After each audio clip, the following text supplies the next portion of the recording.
പഹൽഗാം ആക്രമണത്തിന് പിന്നാലെ ഭീകരതയെ തുടച്ചു നീക്കാൻ ലക്ഷ്യമിട്ടുള്ള ആക്രമണങ്ങൾ നടത്തിയിരിക്കുകയാണ് ഇന്ത്യ. ബുധനാഴ്ച പുലർച്ചെയായിരുന്നു പാകിസ്ഥാനിലും പാക് അധിനിവേശ കശ്മീരിലും ഇന്ത്യൻ സേന ആക്രമണം നടത്തിയത്.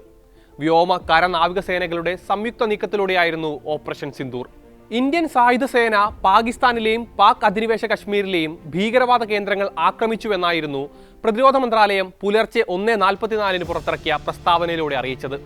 നിലവിലെ വിവരങ്ങൾ അനുസരിച്ച് പാകിസ്ഥാൻ പഞ്ചാബിലെ ബഹാവൽപൂർ, കോട്ട്ലി, മുരീദ് കെ, മുസാഫറാബാദ് അടക്കമുള്ള പ്രദേശങ്ങളിലെ 9 കേന്ദ്രങ്ങളാണ് സൈന്യം ആക്രമിച്ചത്.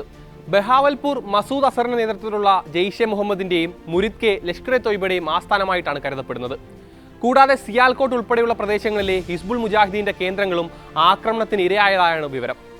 പാക് അധീന കശ്മീരിലെ മുസാഫറാബാദിൽ നിന്ന് ഒന്നിലധികം സ്ഫോടന ശബ്ദങ്ങൾ കേട്ടതായി റോയിട്ടേഴ്സ് വാർത്താ ഏജൻസിയും റിപ്പോർട്ട് ചെയ്തിരുന്നു.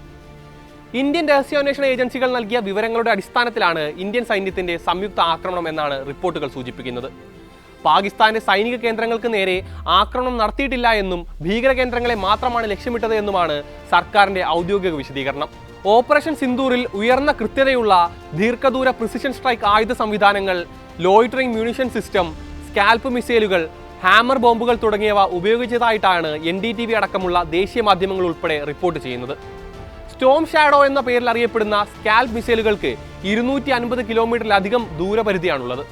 റഡാറുകൾക്ക് പിടികൊടുക്കാതെയുള്ള സ്റ്റെൽത്ത് ഓപ്പറേഷനുകൾക്കുള്ള മികവാണ് സ്റ്റോം ഷാഡോ എന്ന പേരിന് പിന്നിൽ.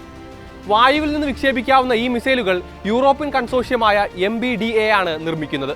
നൂതന നാവിഗേഷൻ സംവിധാനങ്ങൾ ഉപയോഗിച്ചുള്ള പ്രവർത്തനത്തിലൂടെ കൂടുതൽ കൃത്യത ഉറപ്പുവരുത്തുന്നവയാണ് സ്കാൽപ്പ് മിസൈലുകൾ.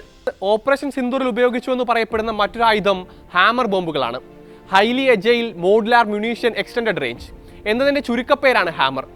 ലഷ്കർ ഇ തൊയ്ബയുടെയും ജെയ്ഷെ മുഹമ്മദിന്റെയും പരിശീലന ലോജിസ്റ്റിക്കൽ കേന്ദ്രങ്ങളായി പ്രവർത്തിച്ചിരുന്ന ബങ്കറുകളും കെട്ടിടങ്ങളും തകർക്കാനാണ് ഹാമർ ബോംബുകൾ ഉപയോഗിച്ചത് എന്നാണ് വിവരം. വിക്ഷേപണ ഉയരത്തെ ആശ്രയിച്ച് 50 മുതൽ 70 കിലോമീറ്റർ പരിധിയിലുള്ള ലക്ഷ്യങ്ങളെ ആക്രമിക്കാൻ കഴിവുള്ള ഒരു കൃത്യതയുള്ള സ്റ്റാൻഡ് ഓഫ് യുദ്ധോപകരണമാണ് ഹാമർ.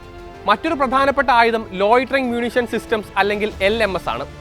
നിരീക്ഷണം, ടെർമിനൽ സ്ട്രൈക്ക് റോളുകൾ എന്നിവയ്ക്കായിട്ടാണ് ഇവ ഉപയോഗിക്കുക.